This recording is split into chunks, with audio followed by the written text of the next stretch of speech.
कि कथा तो सबने सुनी, पर स्पेशल विमान धुंधकारी को ही क्यों आया? सबको आना चाहिए, कथा तो सबने सुनी। पता है क्या जवाब मिला? सुनो,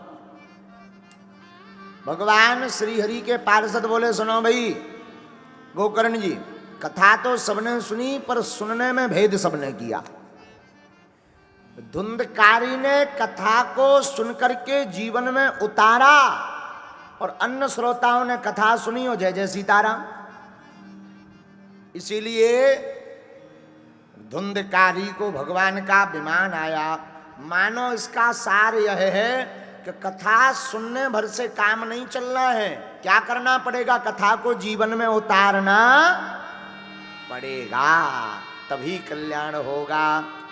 आगे कथा वक्ता के लक्षण बताए। विरक्तो वैष्णवो विप्रो वेद शास्त्र विशुद्धि कृते दृष्टांत कुशलो धीरा वक्ता कार्यो निष्प्रहा। श्रोता के नियम बताए और वक्ता के। श्रोता का नियम है कि 7 दिन तक ब्रह्मचर्य का पालन करें। कितने दिन तक?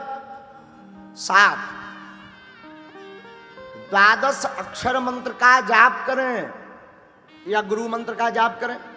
7 दिन तक तिलक लगावें। आहा हा, अरे भैया तिलक लगावें सो तो ठीक है। श्रोता का एक और नियम है, भोजन में प्रयास करें। भोजनम तु वरम मन्ये कथा श्रवण कार्यकम नोपवासो परा बोरः प्रोक्ता कथा विघ्न करो यदि। कथा कहती है, कथा सुनने वाले श्रोता को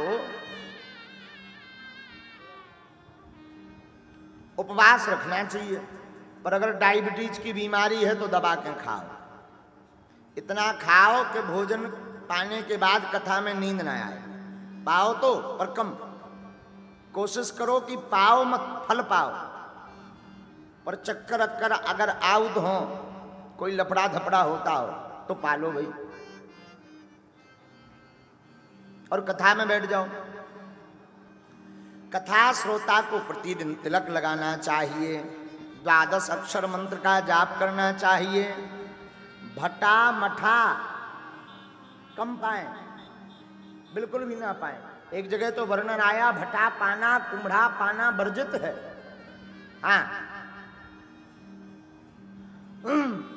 7 दिन तक पृथ्वी में शयन करें। कहाँ शयन करें?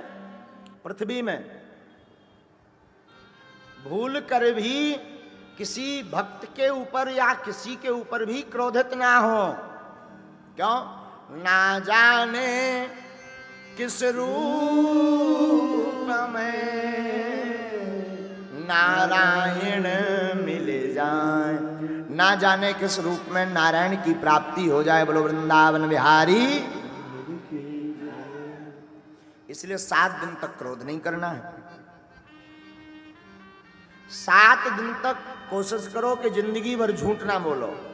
साच बराबर तप नहीं, झूठ बराबर पाप। और जाके हृदय साच है, प्रभुता के हृदय आप। लेकिन अगर जिंदगी भर काम ना चले तो कम से कम 7 दिन तो बंद कर दो। भागे भूत की लंगोटी सही। हाँ, कम से कम 7 दिन तो सत्य बोलो। और कई लोग ऐसे विचित्र होते हैं कि राम ही बचाएं। हाँ, कई लोग झूठ के ऊपर झूठ बोले बिना कई लोगों को नींद ही नहीं आती। जब तक वो झूठ बोल ना लें तब तक उन्हें लगता है कि हमने कुछ कर ही नहीं है। अपनी बड़वारी बताने के चक्कर में बहुत से लोग इतना झूठ बोलते इतना झूठ बोलते कि पूछो ही मत। हमारा एक चेला चंगीलाल की पत्नी का नाम मुन्नी बाई। क्या नाम है?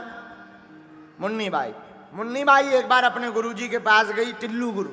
टिल्लू गुरु के पास गई, गुरु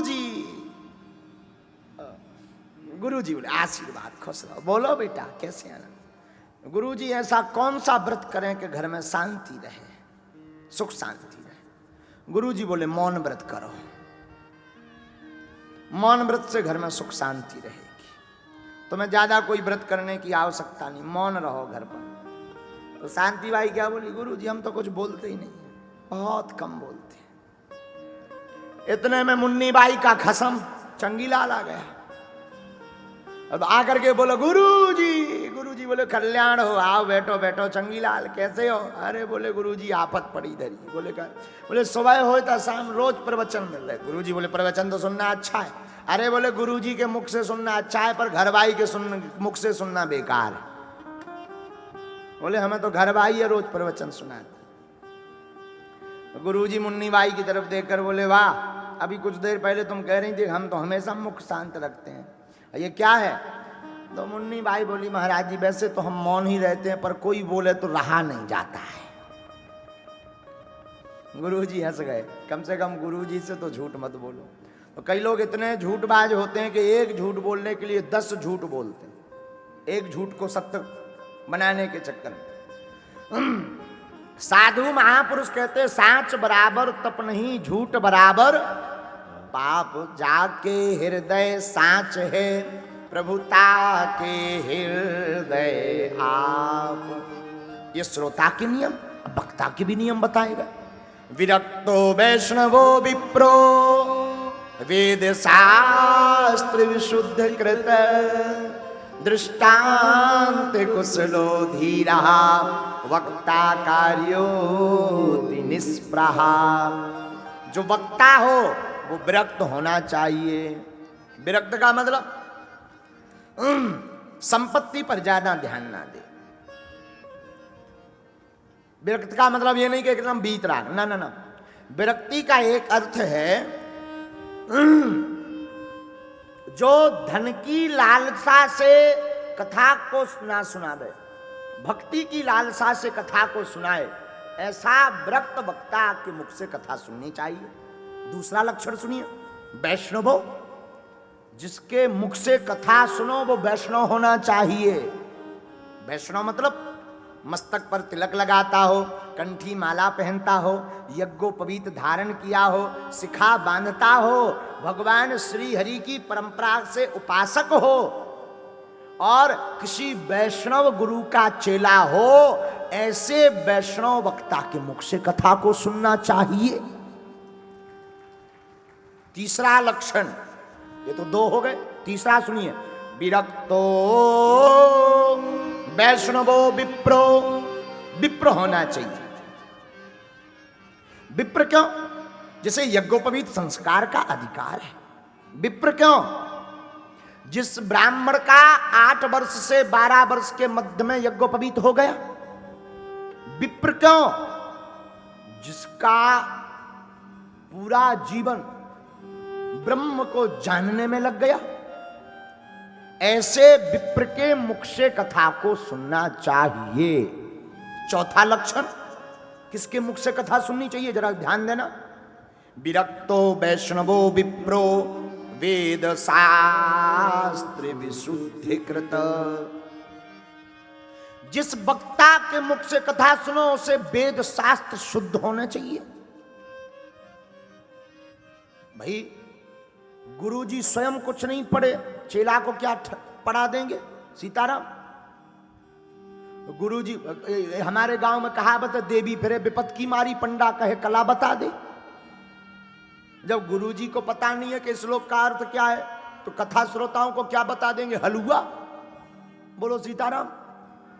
जिसके मुख से कथा सुनो, वेद शास्त्र विशुद्ध कृत, उसका वेद शास्त्र शुद्ध तो होना चाहिए। विशुद्ध ना भी हो पर शुद्ध हो। ये चौथा लक्षण है। 5वां लक्षण सुनिए, दृष्टांत कुशलो धीरा। समझाने में कुशल हो, दृष्टांत देकर के समझा सके, ताकि श्रोताओं को सहज में समझ में आ जाए। वरना एकदम लगे श्लोक पे श्लोक। श्रोता 2-2.5 घंटा में नींद लेके भग जाएंगे। हाँ, तो ऐसे वक्ता के मुख से कथा सुनो जो विरक्त हो, वैष्णव हो, विप्र हो, वेद शास्त्र जिसके शुद्ध हो और समझाने में जो कुशल हो। दृष्टांत कुशलो धीरा वक्ता कार्यो निष्प्रहा। आहा, छठवां लक्षण सुनिए, जो बोलने में एकदम स्पष्ट हो, जिसकी वाणी स्पष्ट हो, और जो वक्ता तुम्हारी बाहें पकड़ करके राम जी के चरणों में जोड़ दे, ऐसे वक्ता के मुख से कथा सुननी चाहिए।